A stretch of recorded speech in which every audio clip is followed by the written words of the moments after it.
Olá, bom dia, graça e paz a todos. Continuamos fazendo o nosso estudo sistemático no livro de Êxodo. Hoje vamos fazer a leitura do capítulo 14, do versículo 1 até o 16. Vamos falar sobre a travessia do Mar Vermelho, um evento épico extraordinário. Lembrando que há uma simbologia poderosa nesse episódio, que trata do fim de toda a humanidade, a salvação daqueles que servem a Deus e a perdição daqueles que rejeitam a Deus. Eu tenho a convicção que sua mente será edificada e que seu coração será tocado por Deus através deste conteúdo tão precioso. Façamos a leitura do texto bíblico, Êxodo 14, 1 a 16. O Senhor disse a Moisés: diga aos filhos de Israel que voltem e se acampem diante de Pi-Hahirote, e entre em Migdol e o mar, diante de Baal-Zephon. Em frente desse lugar, junto ao mar, vocês acamparão. Então Faraó dirá a respeito dos filhos de Israel: estão desorientados na terra, presos no deserto. Eu vou endurecer o coração de Faraó para que os persiga, e serei glorificado em Faraó e em todo o seu exército. E os egípcios saberão que eu sou o Senhor. Eles assim o fizeram. Quando foi anunciado ao rei do Egito que o povo fugia, ele e os seus oficiais mudaram de ideia a respeito do povo. Disseram: que é isto que fizemos, permitindo que Israel nos deixasse de servir? E Faraó aprontou seu carro de guerra e levou consigo seu povo. Levou também 600 carros de guerra escolhidos e todos os outros carros de guerra do Egito, com capitães sobre todos eles. Porque o Senhor endureceu o coração de Faraó, rei do Egito, para que perseguisse os filhos de Israel. Porém, os filhos de Israel saíram marchando corajosamente. Os egípcios os perseguiram com todos os cavalos e carros de guerra de Faraó, os seus cavaleiros e o seu exército, e os alcançaram acampados junto ao mar, perto de Pi-Hahirote, diante de Baal-Zephon. E chegando Faraó, os filhos de Israel levantaram os olhos, e eis que os egípcios vinham atrás deles e ficaram com muito medo. Então os filhos de Israel clamaram ao Senhor. Disseram a Moisés: será que foi por não haver sepulturas no Egito que você nos tirou de lá, para que morramos nesse deserto? O que foi que você fez conosco, tirando-nos do Egito? Não foi isso que dissemos a você no Egito? Deixe-nos em paz para que sirvamos os egípcios, pois teria sido melhor para nós servir os egípcios do que morrer no deserto. Moisés, porém, respondeu ao povo: não tenham medo, fiquem firmes e vejam o livramento que o Senhor lhes fará no dia de hoje. Porque vocês nunca mais verão esses egípcios que hoje vocês estão vendo. O Senhor lutará por vocês, fiquem calmos. O Senhor disse a Moisés: por que você está clamando a mim? Diga aos filhos de Israel que marchem, e você levante o seu bordão e estenda a mão sobre o mar. As águas se dividirão para que os filhos de Israel passem pelo meio do mar em seco. O tema de nossa mensagem na manhã de hoje é: quando o milagre é a única saída. A saída dos israelitas do Egito foi triunfante. Após as 10 pragas enviadas por Deus, o faraó assumiu sua derrota e permitiu a partida do povo de Deus. Cerca de 2 milhões de pessoas marcharam para fora do Egito, sendo apressados pelos egípcios, que temiam que a permanência de Israel por mais algum tempo trouxesse outros castigos. Logo depois, Faraó, frustrado com sua derrota e considerando as suas perdas econômicas com a partida dos escravos israelitas, convoca seus exércitos para perseguirem o povo de Deus. O encontro entre o exército treinado de Faraó com os israelitas, estes levando suas mulheres, crianças, idosos e animais, não seria uma batalha de fato, mas um verdadeiro massacre. Quando analisamos os movimentos de Israel, acampamentos e deslocamentos, nos primeiros dias ficamos perplexos com a estratégia de guerra. O povo se movimentou de maneira confusa, de Ramsés ao norte do delta do Nilo, até o sul de Sucote. depois um acampamento em Etã, já entrando no deserto, quando, surpreendentemente, no início do capítulo 14, o texto que lemos hoje, vemos uma reviravolta nos planos de Deus. Deus pede que Moisés volte, retroceda em direção ao norte e em seguida para o oeste em direção ao Egito. E finalmente acampando em Pi-Hahirote, diante do Mar Vermelho. Faraó, cheio de soberba, encontrou os israelitas encurralados em um beco sem saída. A estratégia de Moisés, usando uma lógica de guerra em perspectiva humana, foi desastrosa.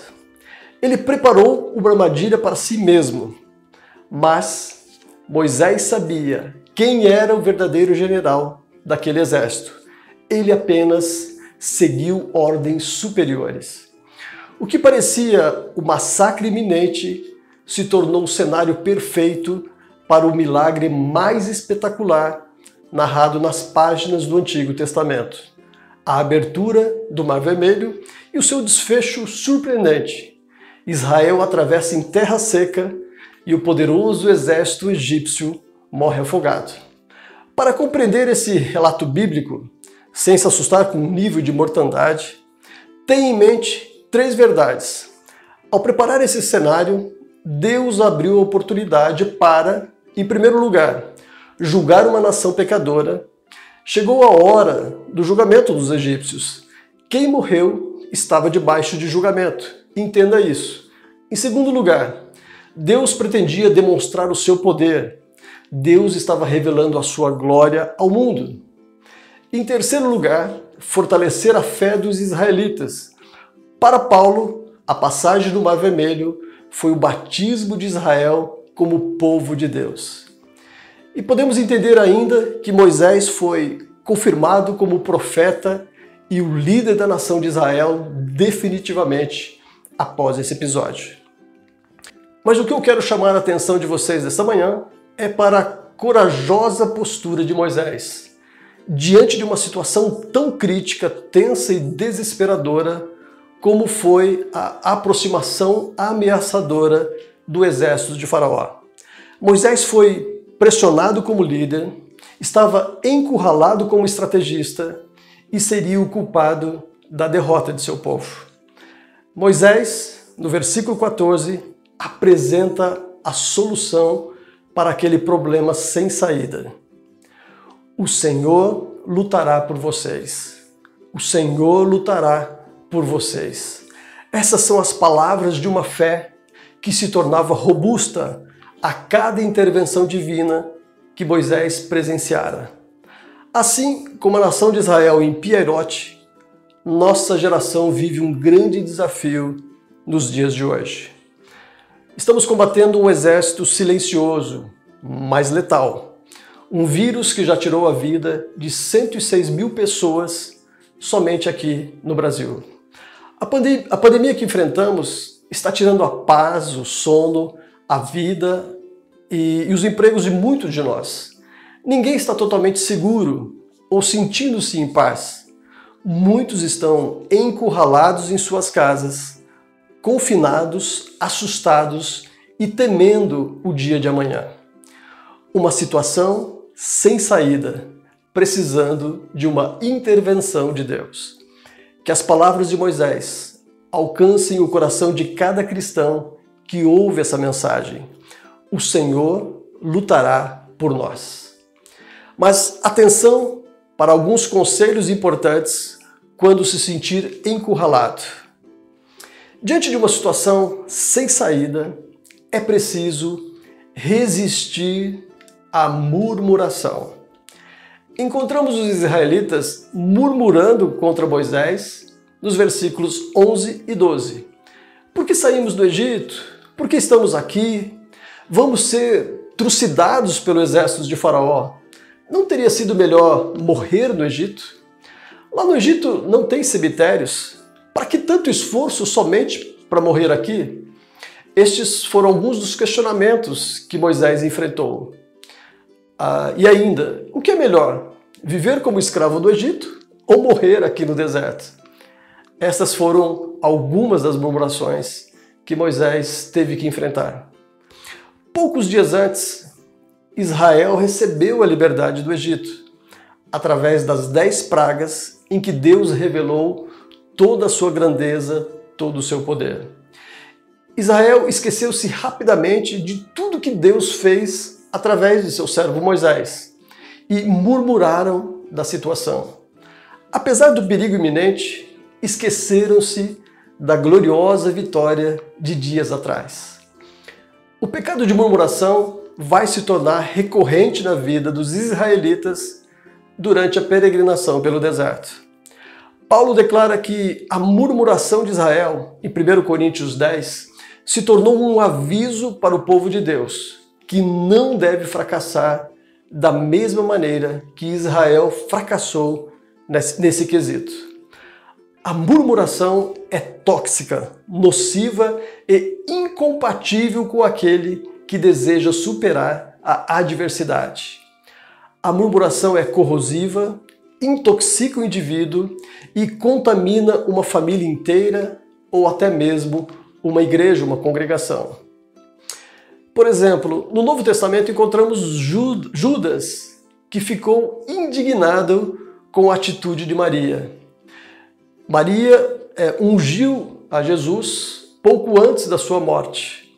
E Judas perguntou: por que este perfume não foi vendido por 300 denários e o valor não foi dado aos pobres? Judas murmurou contra o desperdício daquela atitude.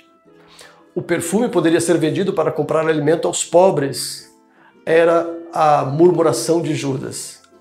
Maria, pelo contrário, ungiu Jesus com um caro perfume para demonstrar a sua gratidão. Jesus repreendeu a murmuração de Judas e elogiou a devoção de Maria. A gratidão é uma virtude na vida dos filhos de Deus, que atrai a bênção de Deus sobre as suas vidas. A murmuração, pelo contrário, é um vício que atrai maldições. Como nos comportamos nos momentos difíceis de nossas vidas? Como reagimos em uma situação difícil, em uma situação sem saída? De qualquer maneira, nós não podemos reclamar, pois precisamos saber que o Senhor lutará por nós. Não se esqueça, o Senhor lutará por nós. Em segundo lugar, diante de uma situação sem saída, é preciso acalmar o coração. No versículo 10, percebendo a aproximação do exército egípcio, os israelitas ficaram com muito medo, apavorados. No versículo 13, Moisés os encoraja. Não tenham medo, fiquem firmes, acalmem-se, controlem-se, tranquilizem-se e vejam o livramento que o Senhor lhes fará no dia de hoje. Porque vocês nunca mais verão esses egípcios que hoje vocês estão vendo. Moisés, como líder, teve a tarefa de acalmar o seu povo antes de verem o grande livramento de Deus. Todos nós estamos sujeitos a momentos de medo e precisamos aprender a colocar sempre os nossos olhos em Deus. Não é difícil encontrar um servo de Deus com medo diante das pressões da vida. A maioria das pessoas sabe, por experiência própria, que as crises que nos assolam têm o poder de causar medo que, dependendo de sua intensidade, pode até mesmo nos paralisar. Nossos medos podem significar mais do que simples sentimentos passageiros. Há pessoas que convivem com as chamadas fobias. São sentimentos ou doenças que carecem de tratamento especializado ou de um grande milagre da parte de Deus. Jesus, quando foi preso no jardim do Getsêmani, assistiu à debandada de seu grupo apostólico. Eles abandonaram o mestre por puro medo. Os discípulos tiveram medo da prisão, medo de morrer, medo de perder as suas famílias, medo de confrontar as autoridades judaicas e romanas, medo de envergonhar o nome de suas famílias. Ainda hoje, um discípulo de Jesus Cristo pode ter medo. Muitos cristãos, diante da pandemia, estão com medo de morrer, de perder o seu negócio, de perder o seu emprego, de perder alguém que ama. Precisamos de coragem para seguir a Jesus e enfrentar as adversidades da vida, sabendo que o Senhor lutará por nós. Lembre-se do Salmo 34:4. Busquei o Senhor e Ele me respondeu, livrou-me de todos os meus temores. Em terceiro lugar, quero ainda dizer que diante de uma situação sem saída, é preciso marchar com fé triunfante. A fé de Moisés nesse episódio foi heróica. Pela fé, os israelitas atravessaram o Mar Vermelho, como se estivessem em terra seca. Ao tentarem fazer o mesmo, os egípcios afogaram-se. O homem que liderou essa cena épica, que estendeu a mão sobre o mar e o viu se abrindo pelo poder de Deus, e depois ainda ordenou ao povo que marchasse, foi Moisés, um autêntico herói da fé, um homem do qual o mundo não era digno, conforme diz Hebreus 11. Israel estava confinado a uma situação crítica. O povo não tinha saída. Estava enclausurado, confinado, mas pela fé em Deus e confiantes na liderança de Moisés, presenciaram um milagre estrondoso que foi divulgado por todo o mundo da época. A verdadeira fé não se importa com o que Faraó irá fazer, mas com o que Deus fará, com o que Deus está fazendo. Ordenou Moisés, o Senhor lutará por nós. Confiem, tenham fé e marchem.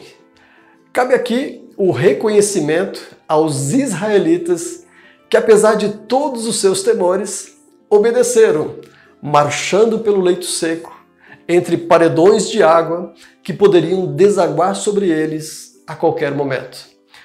Assim que Moisés deixou claro a ordem divina e mostrou o corredor, os israelitas obedeceram, fazendo-se participantes do milagre realizado por Deus. Minha família, particularmente, enfrenta uma grande adversidade. Minha esposa, portadora de esclerose múltipla, recebeu a negativa do Estado que rejeita fornecer o medicamento de alto custo que sempre forneceu a ela. Aguardar uma solução é um desafio, mas nunca deixamos de acreditar que Deus está no comando, lutando por nós. Quanto a isso, nossa fé permanece inabalável. Diante da adversidade da vida, precisamos obedecer à voz de Deus que nos orienta a cada comando. Espere, aquiete-se, aguarde e agora marchem. Quando Deus diz que é hora de esperar, espere. Quando Deus diz que é hora de marchar, marche. Esta é a fé que transcende ao mundo natural e que Deus aprova. Se você se encontra no dia de hoje em uma situação sem saída, fique em paz. Porque a nossa leve e momentânea tribulação produz para nós um eterno peso de glória, acima de toda comparação. Segunda carta de Paulo aos Coríntios 4,17. E guarde isso no seu coração. Deus não está interessado em nosso conforto.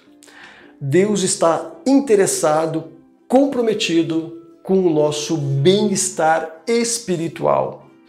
Diante de uma situação sem saída, Deus é a única saída.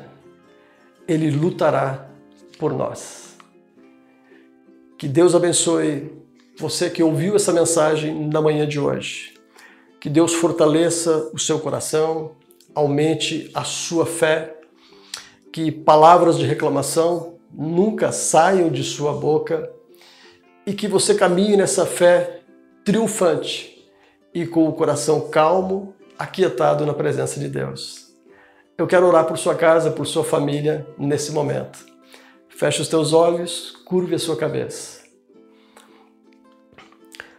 Pai, nós te louvamos, Senhor, por esse grande modelo de fé que nós vimos na vida de Moisés e que serve para referência nossa, do seu povo, o povo de Deus.